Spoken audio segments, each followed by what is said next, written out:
Hello and welcome to this recording of Big Data with Python. My name is Robert John. A quick overview of what we're going to be looking at today. First of all, we're going to go over the definition of what big data is, and then we're going to go over key considerations of dealing with big data. Then we're going to go over storage options for big data. Then we're going to talk about memory management, and then we'll take a few concrete examples from BigTable and BigQuery, streaming data, HDF5, and we're going to talk about reading big data with iteratables. So let's get started. What is big data? Well, it's defined as data that is characterized by three major components. The first is velocity, the second is volume, and the third is variety. These three put together give you what is big data.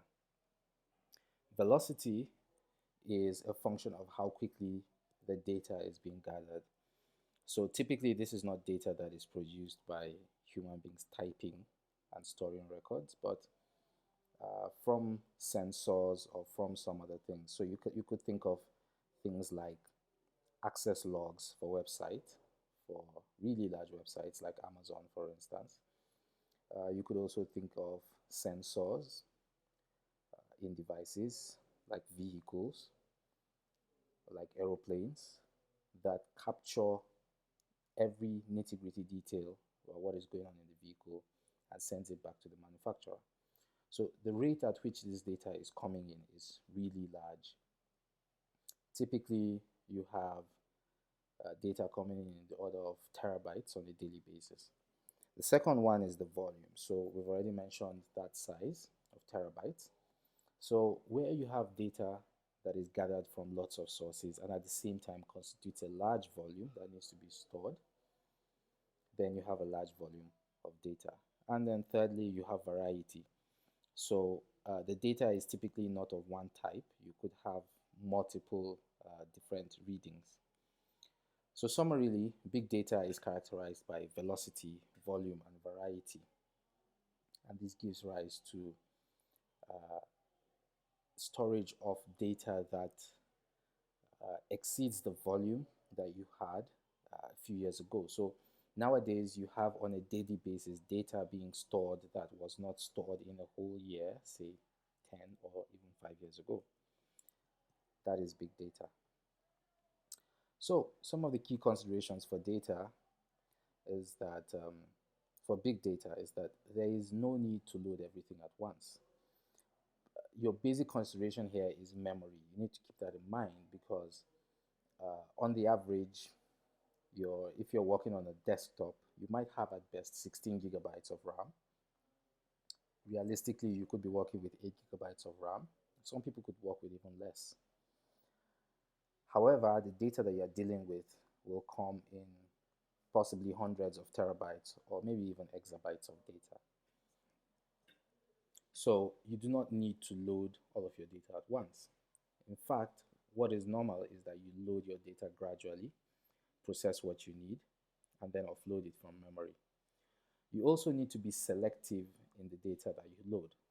So it's important to know what part of the data you want to deal with. If you want to deal with data on a daily basis, then you will load data on a daily basis and process it. If you need to work with longer terms, like a week's worth of data or a month's worth of data, then that is what you will load.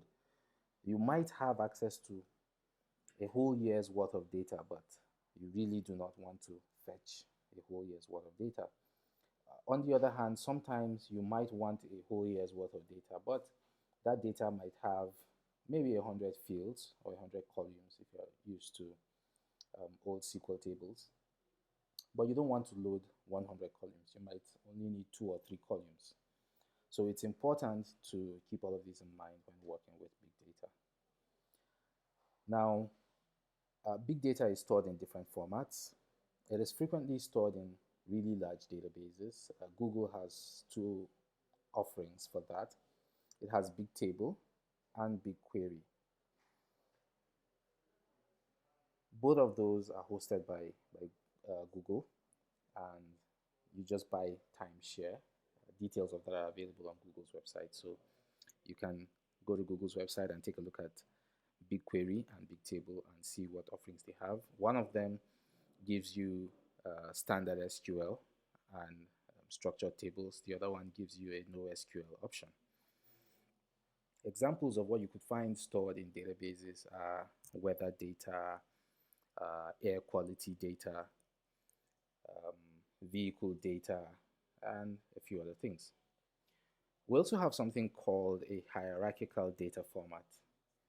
In this case, we're in version 5, so it's called HDF5, and it's used for storing data in a flexible format. It's sort of like a database in itself, and it's able to store an exabyte of data. That's a lot of volume. If you have an external hard drive that is a terabyte in size, then you're going to need 1024 of those to store an exabyte. And we also frequently have big data stored in CSV files. However, it's not stored in one file. So it's possible that for data that is in a database for a whole year, it could be exported into one CSV file for each day, and the CSV file in itself could contain millions of records. And if you're going to be dealing with these, depending on what you need, you might either read individual files, or you might need to read all of the files and merge them to have access to all the data that you need. So depending on who your client is and what the task is, they could provide you with credentials to access databases like Big Data and BigQuery, or they could send you or grant you access to a HDF5 file, or maybe access to a file on a Hadoop cluster, or you could have a bunch of CSV files sent to you in a zip format that you'll need to process. So again, another note on memory management. Remember that your computer has limited memory. If you're going to be querying from database tables, it's important to be able to estimate the size of the query, or the size of the result set that you're going to be getting if you run your query, if you execute your query. It's easy to get back gigabytes of data when you run queries from BigTable. And that is when you've even set up filters. Without filters, you run the risk of being faced with terabytes of data. Now, when you run your queries, or when you fetch your big data, frequently you end up with data frames. It is possible to set field types or data types in data frames, because data frames are themselves tables with rows and columns, and you're able to index them. However, when you take the time to set your data types for your fields for data frames, the operations become more optimized and your processes consume less memory. So this is something you should look into, and this is something that you can query. Thirdly, it is important to process in chunks. And when you're done processing in chunks, you can then merge your data if you need to arrive at the final data set. We're going to see examples of processing in chunks as we go along. So the first example we're going to look at is a big table from Google.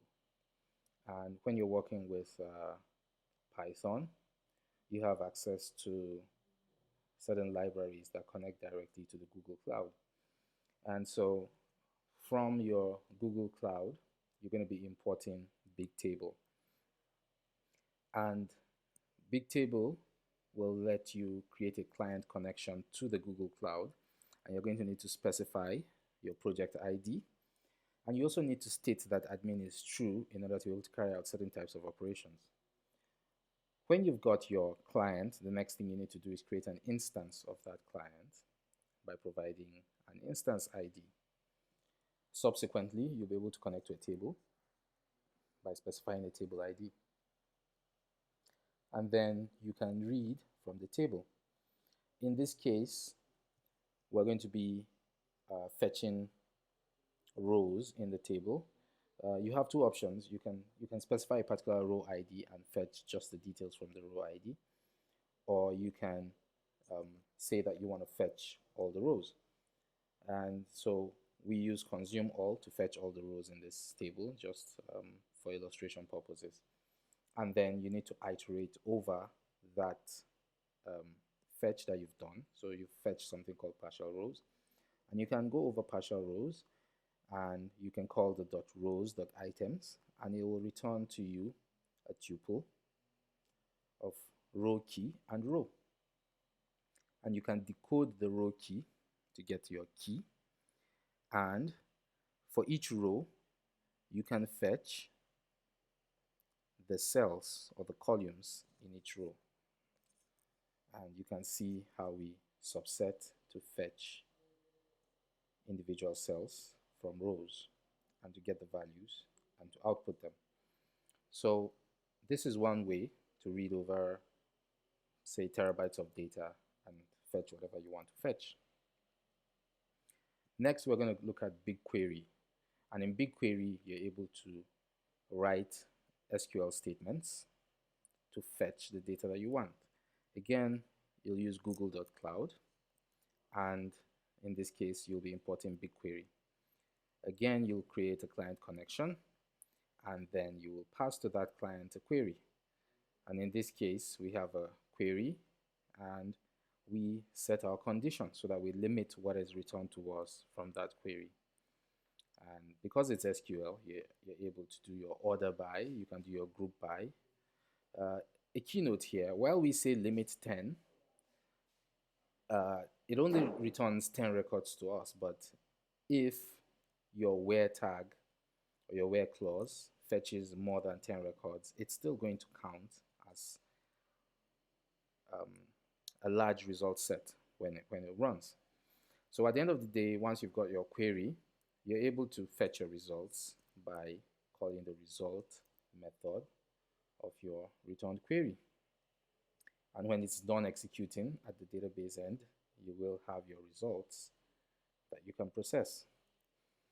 So the key thing here to note is that unlike in regular SQL, where you can just do a select star from a table and return it, with big data, it is important to specify the columns that you want and only the columns that you need for your result from your table. And it is also important to specify a condition. Your condition could be a date range or a product range or something. Okay, now another type of big data is streaming data. And what makes streaming data big data is that it is data that comes in without an end. And while certain databases provide streaming data, a good example of streaming data is Twitter. And Twitter, if you bother to do a bit of research, has millions of tweets created every minute. As a result, if you were to read all of Twitter, or if you were to attempt to read all of Twitter, you would end up with a really large data set. So here we see an example of fetching from Twitter, which is streaming data, and we will use a particular library called Tweepy. And so the first thing we're going to do is you need to authenticate with Twitter before you can read Twitter data. Beyond the authentication, they also limit the result set that they send back to you. So if you're not filtering what you ask for, they will still limit the number of tweets that they send to you on a periodic basis. And you also have things like daily limits. Now, to authenticate with Twitter, you use OAuth.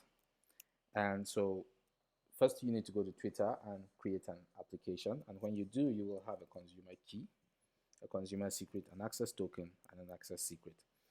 You will take all four of these, and you will, using the OAuth handler, create an authentication object. Right, now using the authentication object, you're able to do some things. Let's look at how you would read from Twitter, from the stream itself. So you have various options. You could read your timeline, you could read some historical stuff, which is basically like just getting a snapshot. But if you wanted to get continuous data, you would need from the 3p library a stream object, and then from 3p.streaming you'd also need to import stream listener. Then you would need to create a class to handle the data that gets returned from the stream. So here we have a class called myListener that takes in a stream listener, and then we have what to do with the data when it comes in.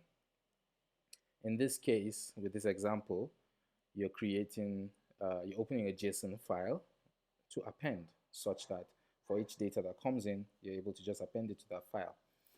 In practice, you might be writing to a database or to some HDF5 file if you wanted to. And then we see how to handle exceptions and how to handle an error. Right. So with that class ready, we're able to create a Twitter stream, and we do that by calling the stream object and passing to it our authentication from the previous screen, as well as an instance of myListener.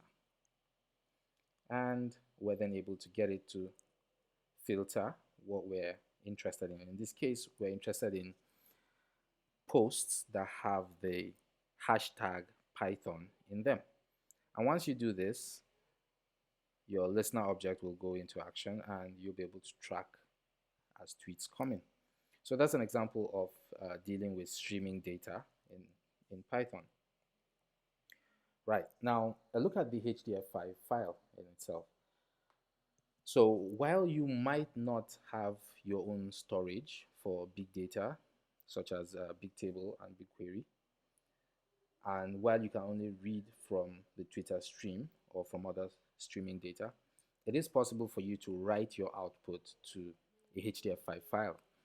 And to work with HDF5 in Python, you have the h5py library. And here we can see an example of opening a HDF5 file for reading using h5py.file, specifying the name of the file. In this case, we assume that the file is located at the same place as our script, but the file could be located elsewhere, in which case you just need to provide the path to the file. And R here stipulates that we want to open the file for reading, so we don't accidentally write into the file. HDF5 files contain data sets. So the first thing you want to do is call your pointer to the file, which is called f. And you want to call f.keys to get a list of your data sets. And in this case, we assume that there's a data set called my data set. And so if you call f with my data set, pass to it in the form of a dictionary, you will get a data set which is a tabular object. It could be a data frame or a NumPy array. And calling dset.shape will give you the dimensions of the array, and then you can loop over that table. Right, now it's important to be able to write to it as well. So let's say you're streaming from Twitter and you would like to store that into a HDF5 file. What you can do in this case is open your file with W instead of R so that you can write to it.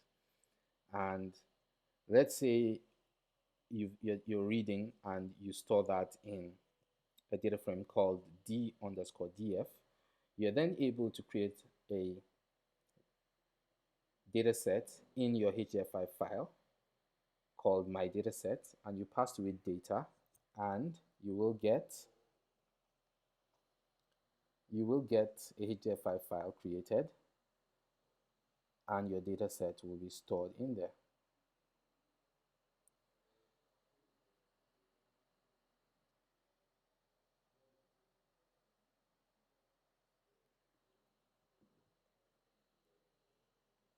Now, we've gone over reading from databases, BigQuery and BigTable. We've taken a brief look at streaming data, and we've looked at HDF5 files that can store exabytes of data, and we can read and write from those. Now, we also need to look at how to handle some other file types that are large that might exceed the memory capacity of your computer. Frequently in Python, we are able to just call open and pass a text file to it, and we'll have a file handle. However, if you try to read that file handle, you're going to be fetching all of the data in that file at once. So one way to approach memory management is to use an iterator, and in that case what you're doing is you're creating what is called an iteratable. So what we do here is we use the iter function and we pass our file handle to it, and we get in return an iterator which is called it, and you are then able to read each line of the file one step at a time using the next function. So every time you call next and you pass the iterator to it, it will read one line of that file until it gets to the end of the file. So what we're saying here is you could have a file that is 200 gigabytes in size and you will not run out of memory, because what you're doing is you are reading one line at a time. So that's how you deal with iteratables. Another way is using chunk size, and in this case we're going to look at using the pandas library. So the pandas library lets you read files into what is called a data frame. It also typically will read the entire file at once. However, you're able to pass a chunk size and it will read only that number of records from the file at any point in time. So in this case, we need to read through the entire file, but we need to read through it 1,000 lines at a time. So what we do is we call PD, which is our pandas library, and we call the read CSV function because we are dealing with a CSV file. But then we specify the chunk size. And because we call that in a for loop, and we call what we read in a chunk, we're then able to go over that file until we get to the end. And you can do with that chunk whatever you want. In this case, what we're doing is we're summing up a particular column in that chunk. Yes, we're summing up a particular column called X, and then we're appending it to our result. So what we're trying to do is we're trying to sum up the values of a particular column, but because what we have is a large file, we read through it in chunks and sum up those chunks, and then when we're done, what we have is an array called result, and then we can sum up result to get our final answer. So this approach ensures that regardless of the size of that CSV file, we do not run out of memory. Right, so that was a quick overview of dealing with big data in Python. You have my Twitter handle there, so I encourage you to follow me on Twitter and post all your questions and do a bit of research. But more importantly, feel free to ask any questions you have, and I can post additional explanations or files. Thank you for watching this recording.